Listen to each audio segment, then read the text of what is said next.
미디어 심리학 13주 1차 강의를 시작하겠습니다. 챕터 13은 스트레스와 건강입니다. 현대인의 삶은 스트레스로 차 있는데 스트레스는 즉각적으로 혹은 누적되어서 건강에 영향을 미칠 수 있습니다. 이 장에서는 스트레스를 유발하는 생애 사건들과 이러한 스트레스원들에 대한 전형적인 반응, 그리고 스트레스를 관리하는 기법들에 대해서 살펴보도록 하겠습니다. 스트레스가 건강에 상당한 영향을 미치기 때문에 스트레스와 건강 모두를 살펴보고자 합니다.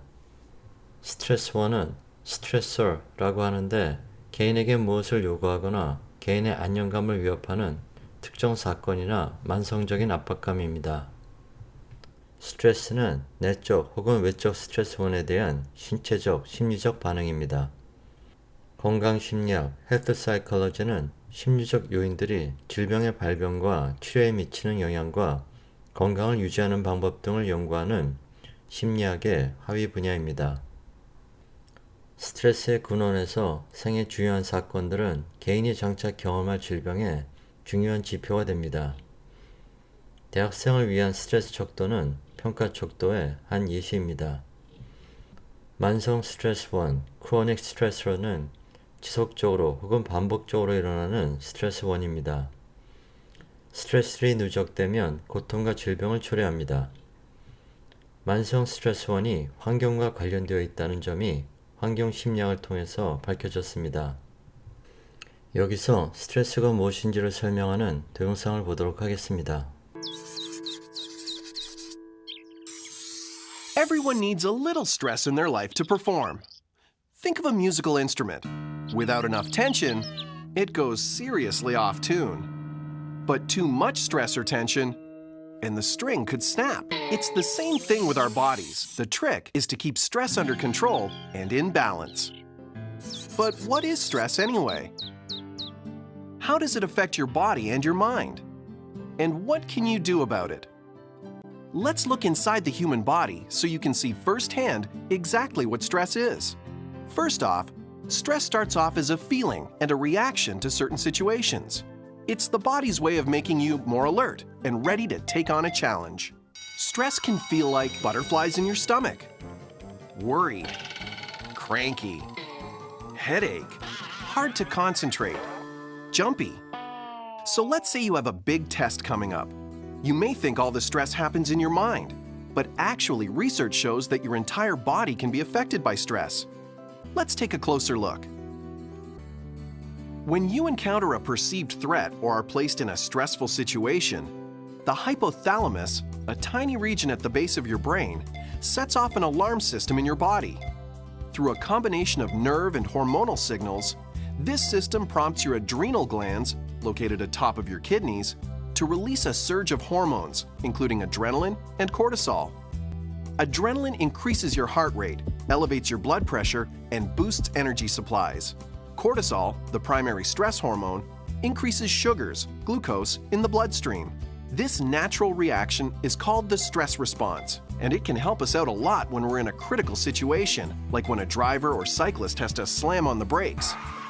All of these stress reactions enhance a person's ability to perform well under pressure.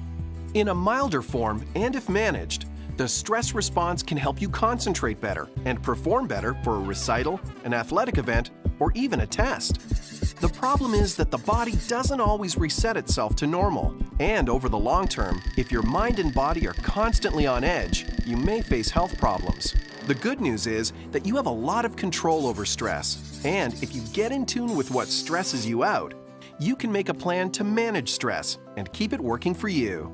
How can you bust stress? Sleep. Sleep is the time when your brain and body recharge. Get musical. Listening or playing music is a good stress reliever. Laugh. Laughter fires up and cools down your stress response and increases your heart rate and blood pressure, producing a good, relaxed feeling. Ask for help.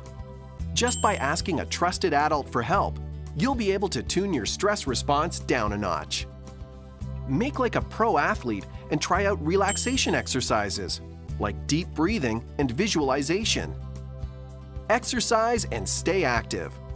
Just like sleep, exercise chills out your stress response and turns on endorphins, the body's natural feel-good hormones. Be a problem solver. Get proactive and make a plan to help you manage stressful situations like homework or other challenges you might face. So what's in it for you if you learn to master your stress and turn on your relaxation response?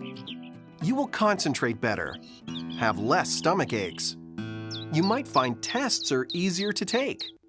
You'll be in a better mood. And guess what? If you keep it up over a lifetime, you might even be healthier too.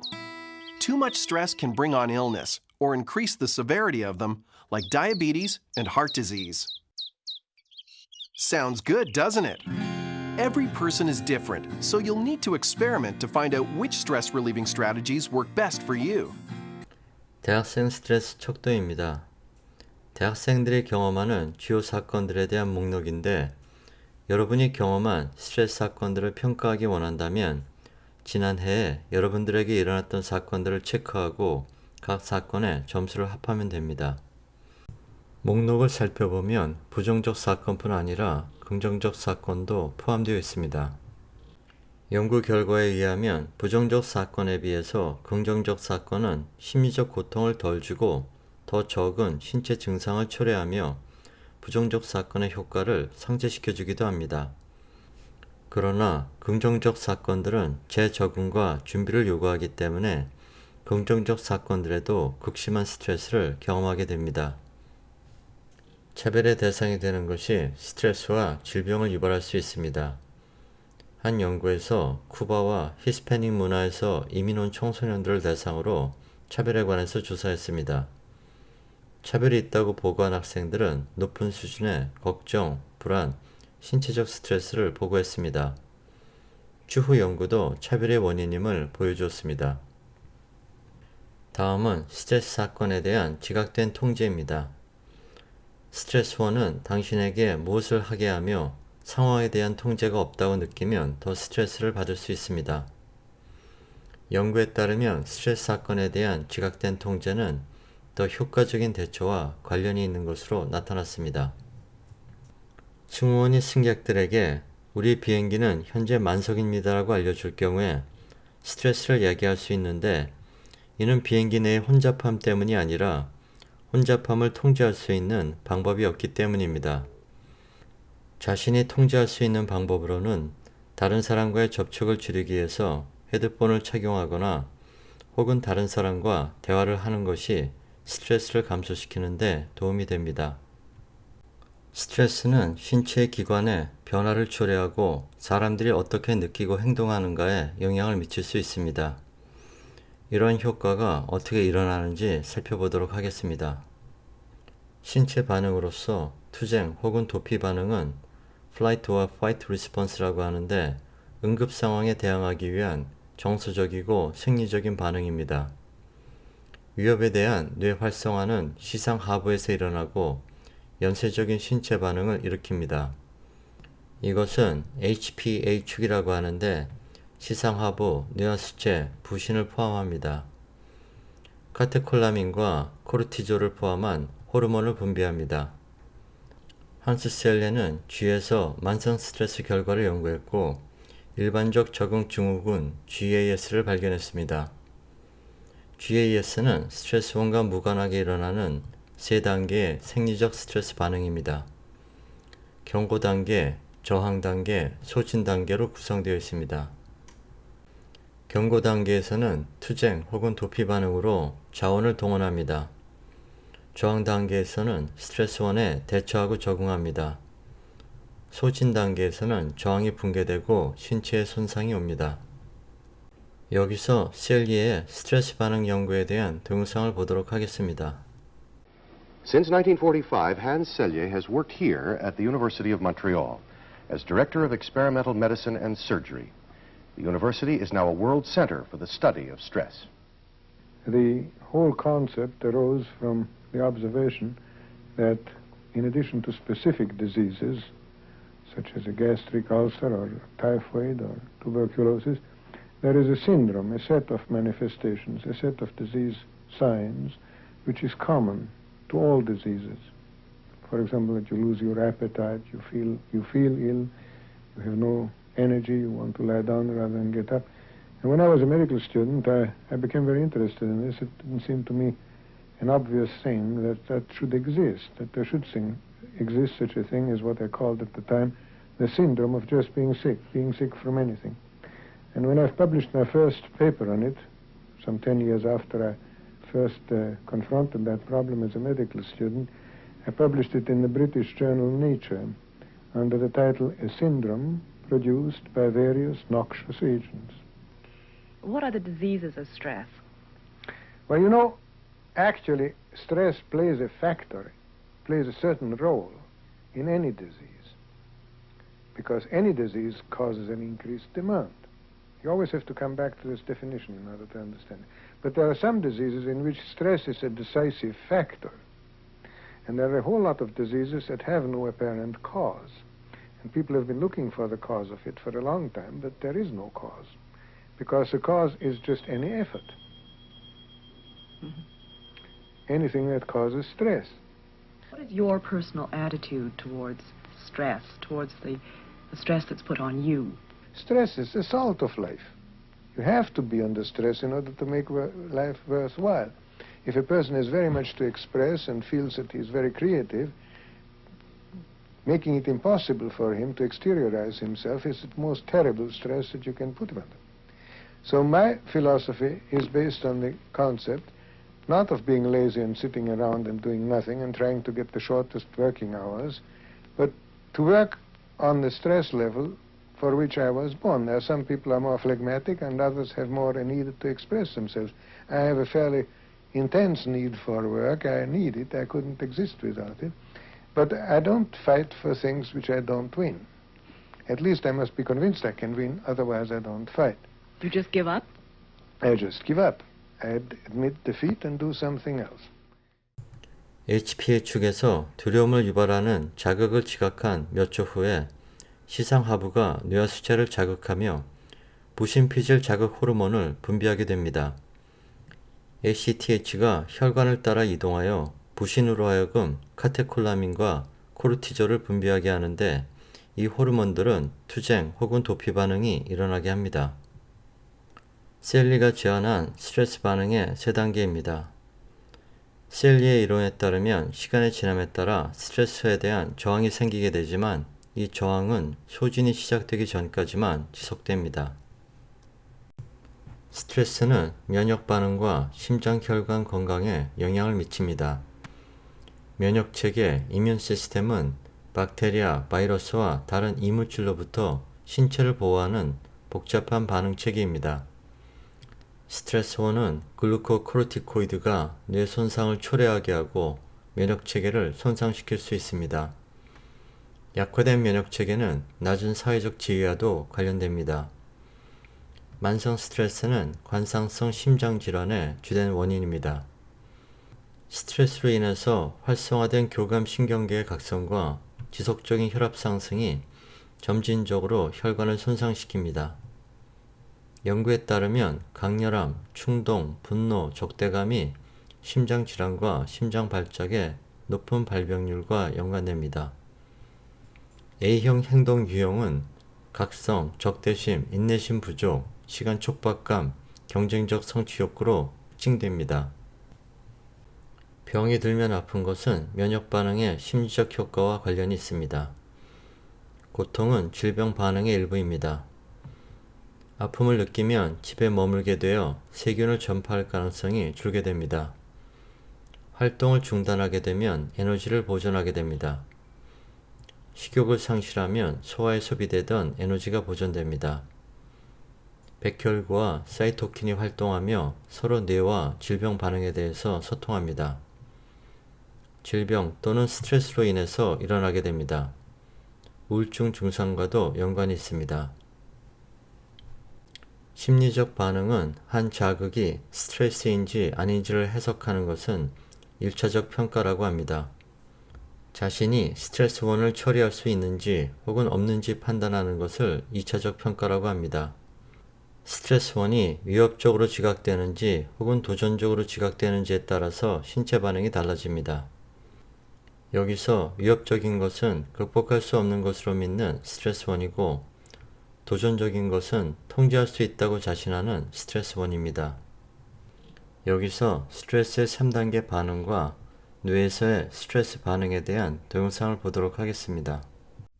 We define stress as the response to a situation that a person perceives to be overwhelming and that the person doesn't think he or she can meet the demands of the situation.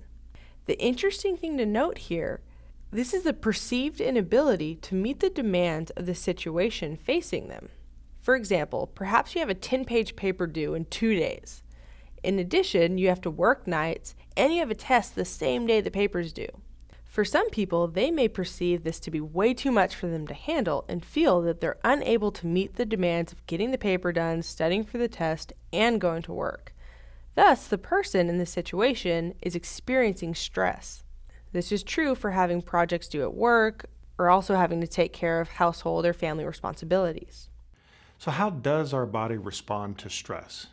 Well, a physiologist by the name of Hans Selye studied this, and he discovered that there were in fact 3 distinct phases to the stress response. There's the alarm, resistance, and exhaustion. So in stage 1 of the stress response, we have the alarm stage. And in this stage, we're exposed to some kind of stress or stressor, and our body responds 2 ways. First, the sympathetic nervous system releases catecholamines, and secondly, the adrenal glands of the HPA axis releases cortisol. Now, and this is our body's preparation to deal with the stress. But long-term exposure to cortisol compromises our immune function, as we saw with poor Susan. So our bodies can't handle being in the alarm stage too long. We either die or we cope.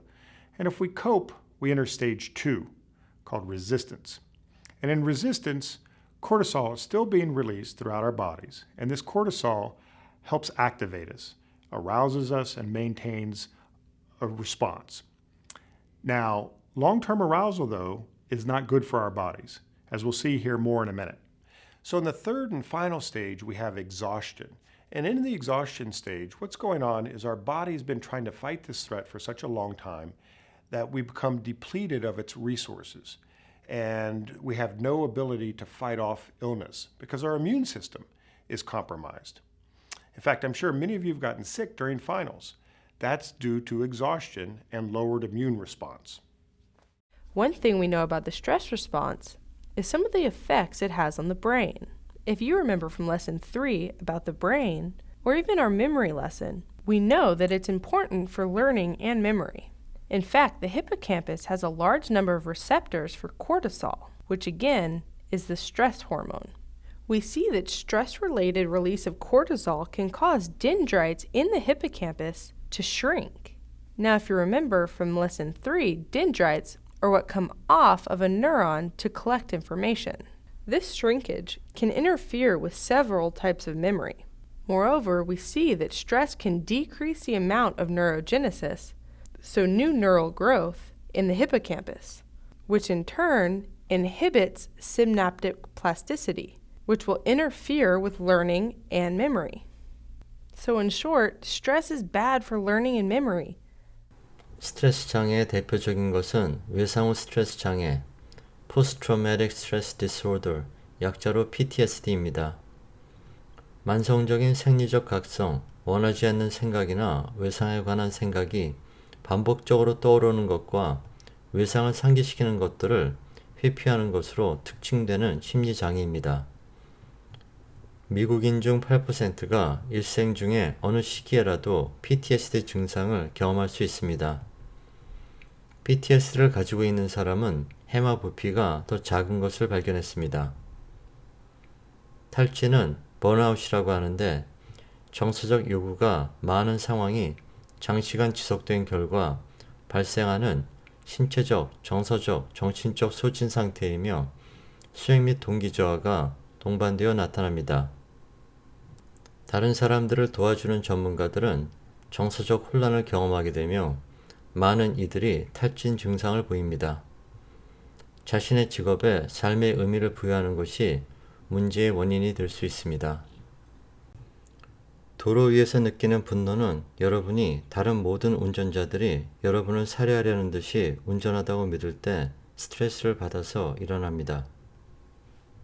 전쟁에 참여해서 용감하게 싸웠던 군인들은 훈장을 받기도 하지만 많은 군인들이 외상 후 스트레스 장애 PTSD의 증상을 보입니다. 어펜딕스입니다. 지금까지 시청하신 것으로 이번 차수의 수업이 인정됩니다. Many of us will experience some kind of trauma during our lifetime. Sometimes we escape with no long-term effects, but for millions of us, those experiences linger, causing symptoms like flashbacks, nightmares, and negative thoughts that interfere with everyday life. This phenomenon, called post-traumatic stress disorder, or PTSD, isn't a personal failing. Rather, it's a treatable malfunction of certain biological mechanisms that allow us to cope with dangerous experiences. To understand PTSD, we first need to understand how the brain processes a wide range of ordeals, including the death of a loved one, domestic violence, injury or illness, abuse, rape, war, car accidents, and natural disasters.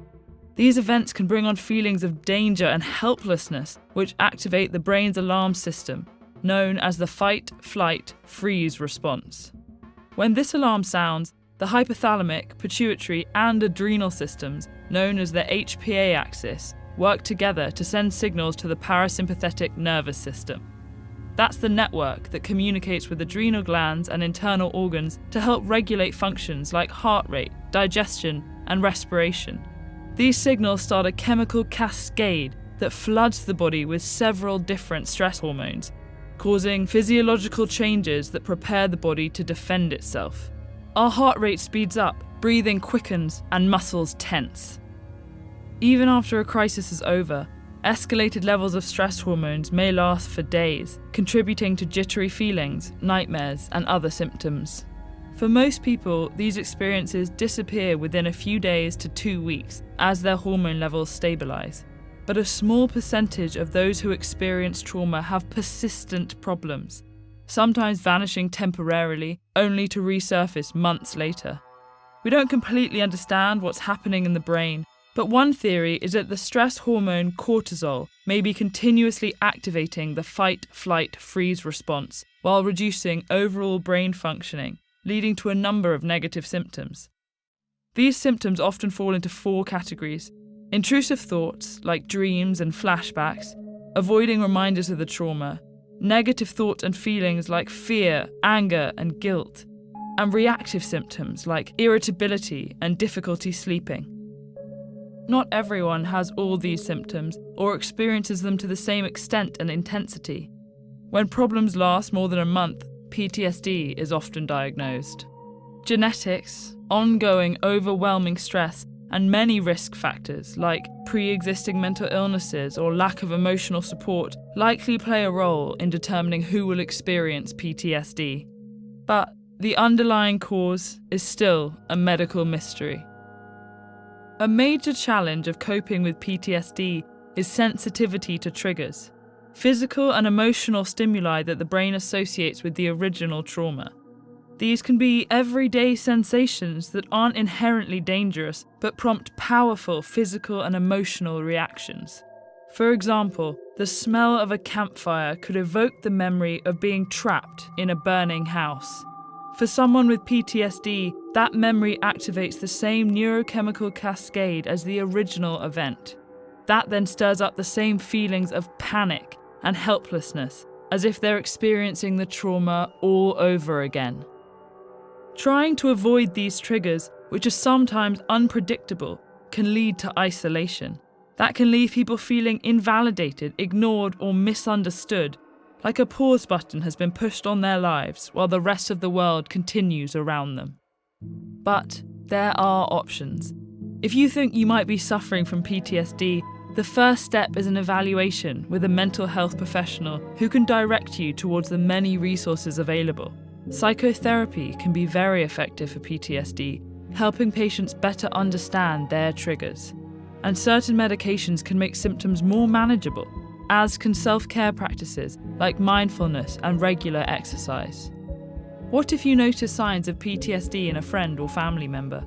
Social support, acceptance, and empathy are key to helping and recovery. Let them know you believe their account of what they're experiencing and that you don't blame them for their reactions. If they're open to it, encourage them to seek evaluation and treatment. PTSD has been called the hidden wound because it comes without outward physical signs. But even if it is an invisible disorder, it doesn't have to be a silent one.